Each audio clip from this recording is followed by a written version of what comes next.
அனைவருக்கும் வணக்கம். நான் உங்கள் ஜோதி செந்தில்குமார். வாழ்க வளமுடன். பயம் எதனால் வருது, பயம்னா என்னன்னு பார்க்கலாம். நாம் இப்போ ப்ரெசண்ட்டில் இருக்கும்போது நல்லா தான் இருப்போம். அடுத்த நிமிஷம் என்ன நடக்கும், நாளைக்கு என்ன நடக்கும், ஃப்யூச்சரில் என்ன ஆகும் அப்படின்னு நினைக்கும் போது தான் நமக்கு பயன்றதே வருது. பயத்தை வெல்லணும்னா பயம் பற்றிய சிந்தனை பண்ணிகிட்டு இருக்கும்போது பயம் போகாது. அந்த டைம் வரும்போது அந்த பயத்தை தைரியமாக எதிர்கொள்ளும் போது பயம் போயிடும். நாளைய பயத்தை நாளைக்கு பார்த்துக்கலாம், நாளைக்கு நல்லா தான் இருப்போம்னு நினைக்கணும். இந்த ப்ரெசண்ட்டை சரியாக பயன்படுத்தி சிறப்பாக செயல்பட்டால் நாளைக்கு மிகவும் பிரகாசமான நாளாக இருக்கும்.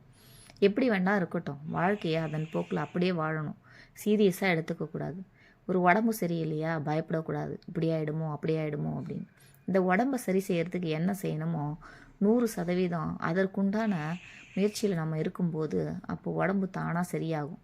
பயத்தால் எந்த வேலையுமே நம்ம சரியாக செய்ய முடியாது. நோயை விட மிக மிக கொடுமையானது பயம்தான். பாரதி பாடிய அச்சமில்லை அச்சமில்லை பாட்டை கேளுங்க, தைரியம் தானாக வரும். இந்த வீடியோ பிடிச்சிருந்தா மறக்காமல் சப்ஸ்கிரைப் பண்ணுங்கள். நன்றி. வாழ்க வளமுடன்.